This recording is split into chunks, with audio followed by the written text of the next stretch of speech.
Hey guys, welcome to my channel. Glad you made it in.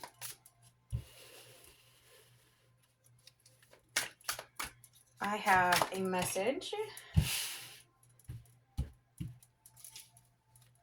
Spirit and ancestors will not let them rest until they confess.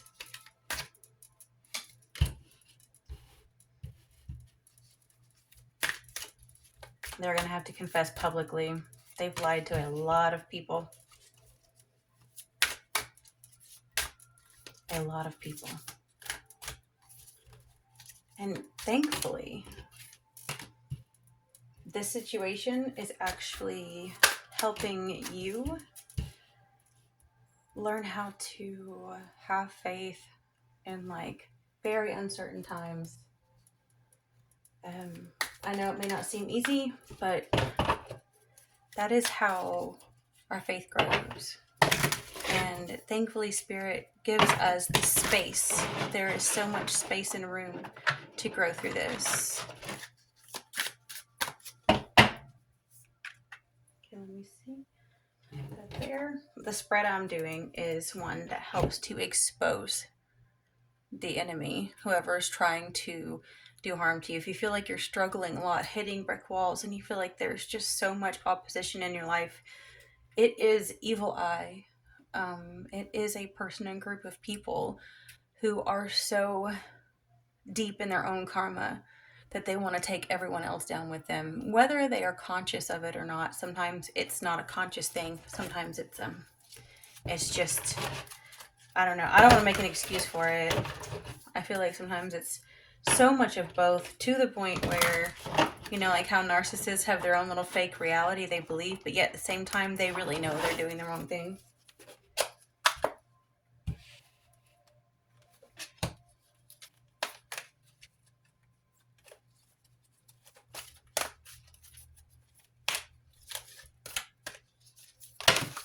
I like it when sometimes the cards come out where I can't see them. Like the surprises. Like, I don't know if you guys watch a lot of, tarot readers today. They have the tendency to have the cards always facing right side up when they lay them down. But that's not the old school way. At least not that I know. Why did that one come out? I don't have a spot for that one. I'll just put it up here and see what that comes of that later on. Because I gotta split this deck too. Alright. Let's see.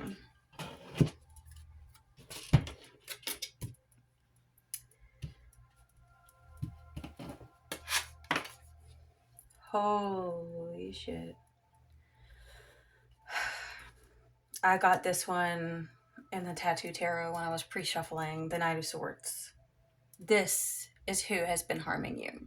This is someone that's been weaving webs of lies. Weaving. That was a word that came in when I looked at the Knight of Swords in the other deck, was weaving. Like, it's like they're really intricately trying to weave a web of lies where they're trying to make sure that every single person in their life has a certain narrative of who you are.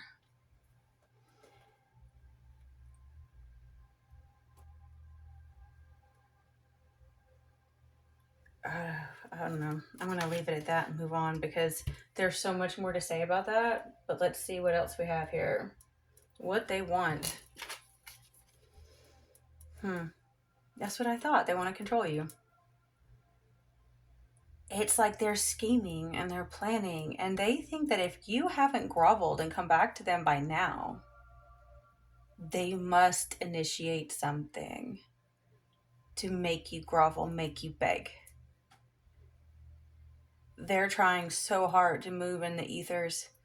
They're planning, they're scheming. They understand the whole create your own reality thing well enough to know that they planted seeds your entire life. Say it's like a parent or someone that had authority over you. Even if it was a partner, if they're much older than you, it's why sometimes men go for way younger girls, because they know that they don't have the experience yet to spot the lies, the manipulation. But this person really deliberately tried to prevent you from being able to tap into your own potential, your own intuition, your own sacred wisdom. And they are trying to figure out a way to get back in that position. They don't have it. They're just scheming.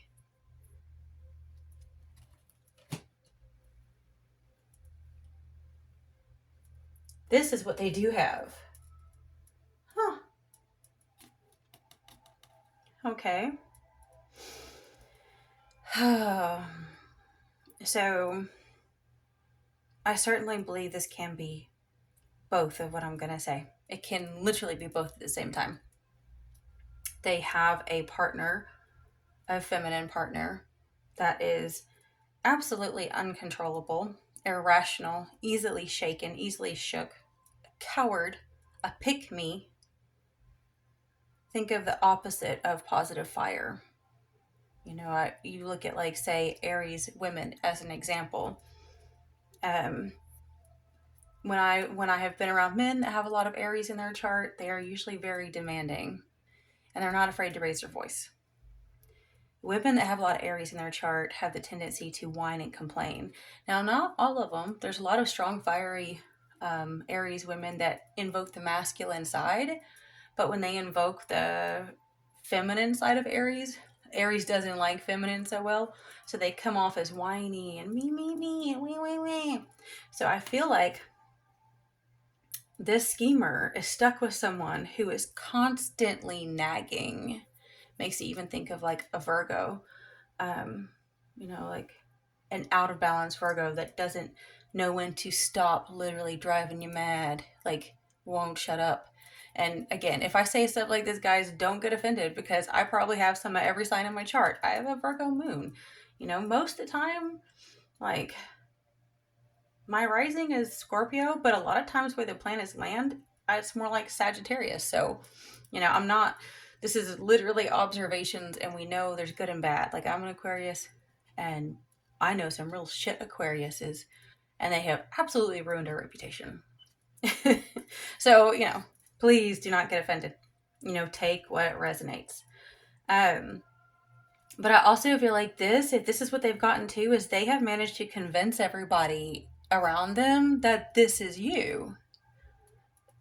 Do you see what I'm saying? Like, it could be that they have a partner that's doing this. As a matter of fact, for those of you who resonate with this truly, everything about the partner they have that they cannot stand, they're projecting onto you because it's their way of processing something they hate so much. It's like they've made you the target of their disdain, their hate, their rage, their malice, their resentment. But they can't just admit that they don't like their own partner. It's great. Really great. Okay, let's see.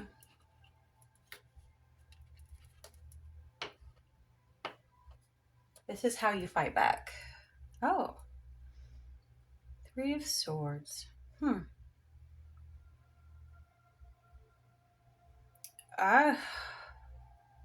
Wow. Okay. I get it. At first I was like, how are you fighting back with that? This is why I love doing these spreads, because they really make you think and go deep. You have to feel this. You have to dig for the truth. It doesn't just, Okay, listen. It's saying that how you fight back is by basically exposing this. It's like exposing their heartache, exposing the fact that they were no good for either one of you. It's just telling the truth, just being yourself. But it's like this person breaks everyone's heart. It's the I always think of like Bobby Singer, you break everything you touch, and then he feels sorry for himself and stuff. But it's like this person kind of does self-sabotage because they don't appreciate or value what they ever had. It's probably why their partner is so naggy, because what does nagging usually come from? It comes from being starved. It comes from being breadcrumbed. And it's like, instead of just ending a relationship, if you don't feel for that person, you keep them hanging. And that person is not self-aware enough to know, oh, I'm nagging because I'm being strung along. And they're starving, they're starving for love. And so I think that is how you expose it, is that this person starves everyone. They bleed them dry of all emotion, of all love, until there's just nothing left. Let's see. Okay.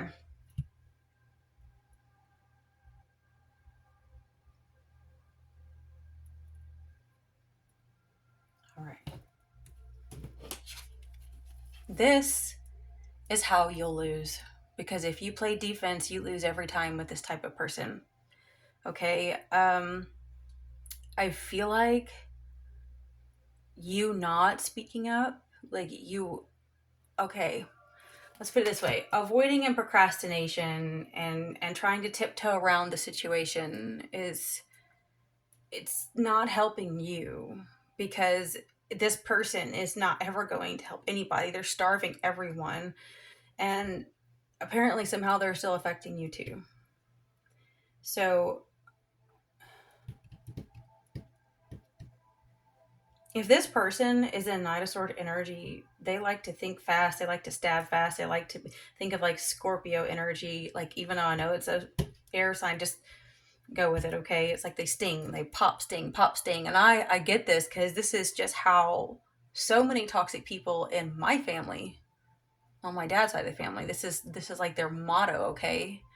It's like they love to go in for the kill and sting. And it's like that's what this person does. So if you are like, this is giving me a lot of earth energy you might have.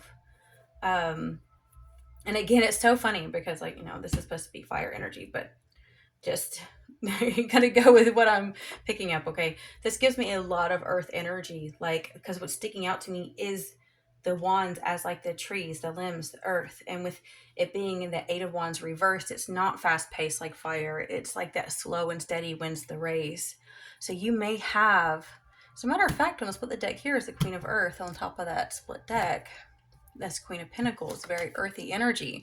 So if you have a lot of earth in your chart, it may be, you've always felt like the safe place and to your advantage is to wait and see. Like, and I get this because, like I said, I have a Virgo moon, I have a Capricorn Venus, and even though I have two air stelliums, it's like when it comes to things that really matter, like when people in the world are acting crazy as shit, I take a step back and I observe and I watch the crazies. I don't just jump in with the nuts, I watch the nuts fall out of the trees and see what squirrels come to eat and when it's safe. Like, I'm not stupid. I'm very, very methodical before I move into a group of people or a scene or, a political anything. Like, I'm not going to rush into that. That's because, my emotions, both my heart and my emotions are ruled by earth. And so I'm picky. And so if you have that type of energy, it's like you don't want to rush into things. And here's where that's a problem, okay? If you're dealing with someone like, say, a Gemini energy or another fast paced sign, they can take you down so fast, so easy, that it will be embarrassing. And of course, you can make it. I mean, I'm sitting here thinking, flashing in my head of my Taurus daughter and my Gemini son, and it's like, the Gemini's bouncing all over the place, and he can tear us down a million times in under 5 minutes. But like my Taurus daughter, woo, I can't speak. I don't know if something wanted me to say this, but the Taurus strength sometimes is just standing in that stubbornness or in that strength and just not letting anyone move you. It's refusing to move, refusing, and it's not a negative stubborn, it's strength. It's like, it's basically not being what do you call that, like easily manipulated, or you don't sway your opinions because everyone else does. See, good lord, that's crazy. So the problem is that I'm gonna have to take another drink. Oh my god. The problem is that even though that's your strength, or maybe that's how you want to approach the situation, it's not going to work.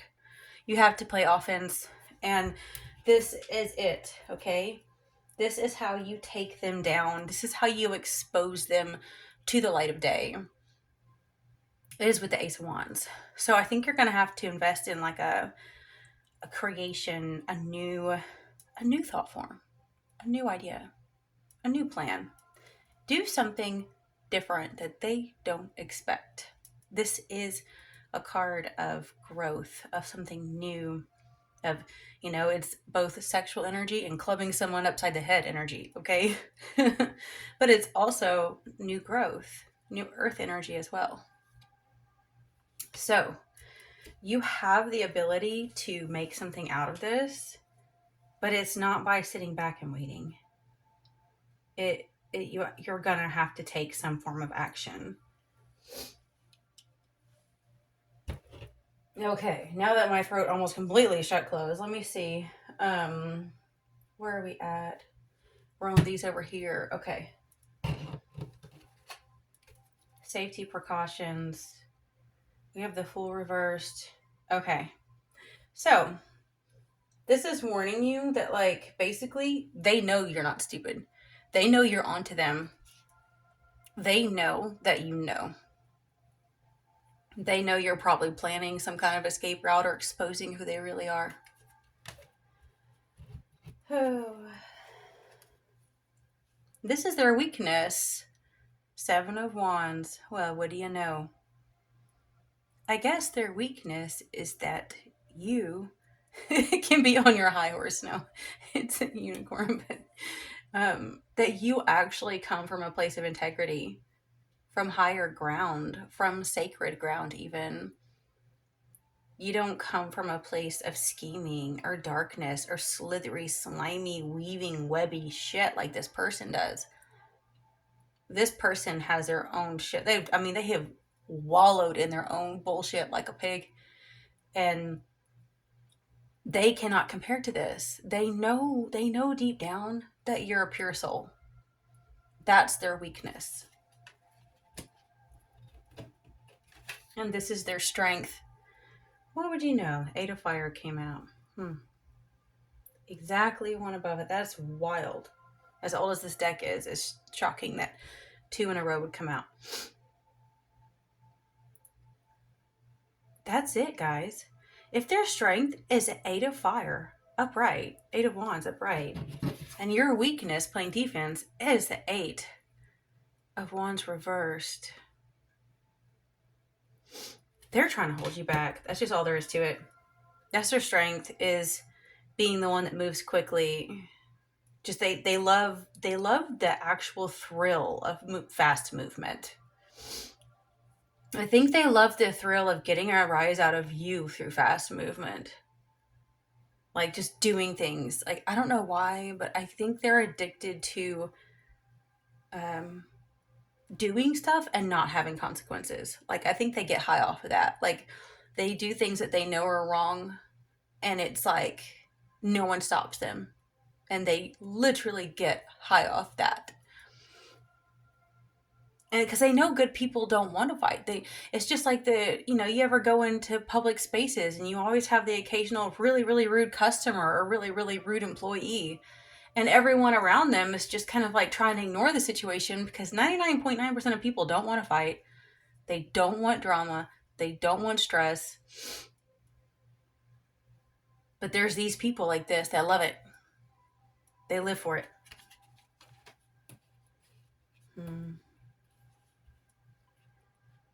So you waiting or postponing something,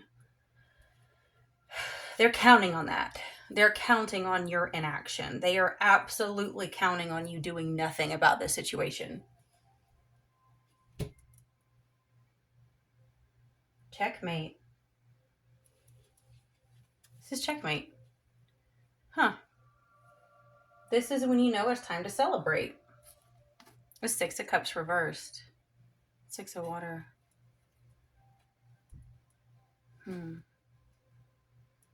Checkmate. When you see the child, like, staring back at her through the water.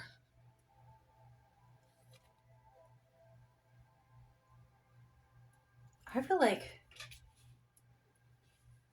when I mentioned this way earlier about them planting seeds to make you doubt in yourself very young, like a parent or someone in authority, Six of Cups reversed, that's, that can be really bad memories in childhood. That can be child abuse. I think checkmate is exposing people, like telling people what they did to you, like not shutting up about it. They probably want you to just be quiet and take your pain to your grave. But if you keep exposing it or keep just like, it's hard because if you are a trauma survivor, it's like people say, don't overshare, don't tell people your trauma. Well, maybe you have to have the right platform for it. Maybe you should write a book about it or do your own, YouTube channel over it, to expose this kind of stuff. Something to shine a light on it, because apparently this person is counting on you taking this down silently and not doing anything. That's how they stay in power. And I don't want to say this at all to be like rude to you or anything, but I had to get real with myself and do a lot of shadow work and understand that sometimes not speaking up is enabling more abuse. You may not want to, you may be afraid of what they'll do to you. But if there's any possibility that they're abusing or manipulating somebody else, you might be obligated to speak up, or karmically speaking, the higher powers are going to judge you for enabling too. And I had to really, really face that was my evil. That was my darkness. It wasn't that I ever wanted to harm anyone. It was that I enabled abusers for so long because I was afraid to stand up to them. I was afraid to expose it, like they convince you that no one's going to care. Like, why bother? Shut up, Okay, so we have the split decks, and I got to wrap things up. Oh, this is their darkest secret.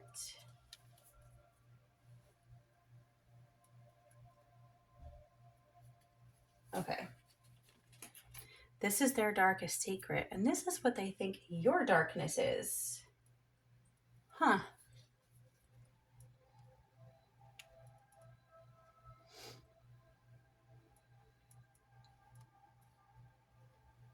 Oh my God.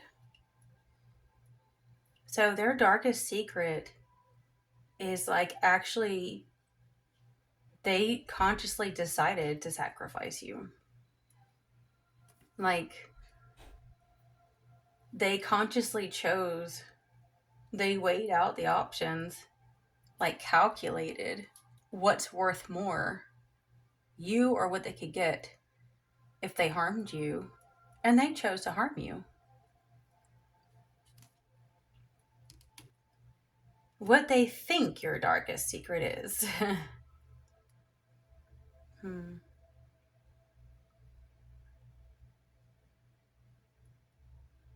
That's awful. Like, whenever I feel this with this card reversed, I feel like they think that your darkness is just being a victim. Like, they feel like you are damaged goods, like expired or spoiled, like sour milk, because they let you suffer. And so they feel like you're supposed to go hide in a corner now, because that's what damaged children do. That's what damaged people do. Nobody wants you. You're gross now. You've been, defiled. That's the word. They see you as defiled. You're not pure. Therefore, go away. You should hide. Huh. That's pretty disgusting, isn't it? It is. Okay, let's see.